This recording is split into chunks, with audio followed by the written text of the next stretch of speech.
मैं हूँ रजत अवस्थी और आज मैं आपको सुनाने जा रहा हूँ मेरी ही लिखी हुई कहानी किस्सा। अनाया और कबीर की मुलाकात किसी फिल्मी जगह पर नहीं हुई। वो मिले थे एक अस्पताल के बाहर, जहाँ दोनों किसी अपने के लिए दुआ मांग रहे थे।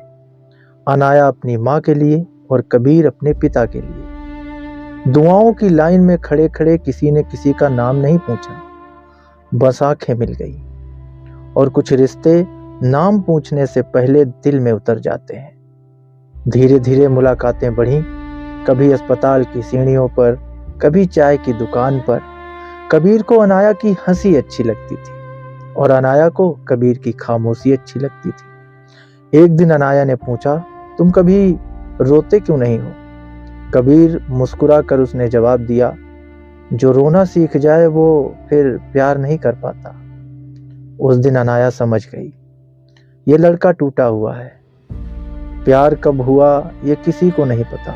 बस एक दिन ऐसा आया जब कबीर ने अनाया का हाथ थाम लिया और छोड़ने का ख्याल भी नहीं आया। वो दोनों एक दूसरे के लिए घर बन गए थे। एक रात अनाया को एक फोन आया। दूसरी तरफ कबीर की माँ थी। आवाज कांप रही थी, बेटा कबीर की शादी तय हो चुकी है। वो जमीन पर वहीं बैठ गई।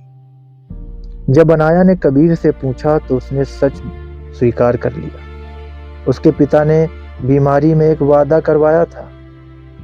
कहा था, मेरे जाने से पहले तो उस लड़की से शादी करेगा जिसे मैंने चुना है।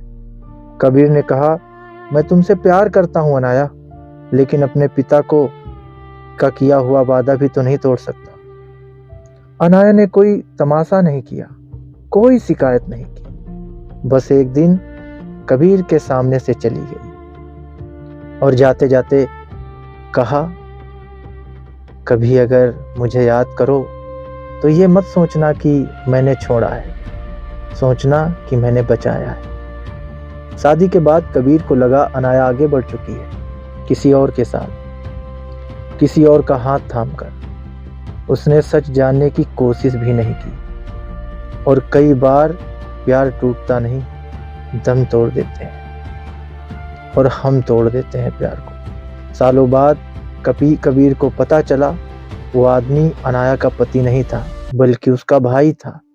और अनाया अब इस दुनिया में नहीं है।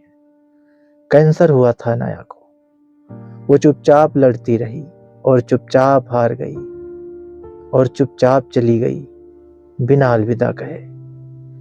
उसकी डायरी कबीर तक पहुंची। आखिरी पन्ने पर लिखा था, अगर कबीर तुम ये पढ़ रहे हो तो मतलब है कि मैं हार गई। मैंने उसे इसलिए छोड़ा ताकि वो खुश रह सके, और अगर उसने मुझे किसी और के साथ देखा हो तो ये मेरी आखिरी शरारत थी। कुछ प्यार सामने रहकर नहीं, दूर रहकर पूरे होते हैं। कबीर पूरी तरह टूट गया था। जिससे प्यार किया उससे कभी पूछा तक नहीं। आज वो हर रोज अस्पताल के बाहर बैठता है जहां से ये कहानी शुरू हुई थी।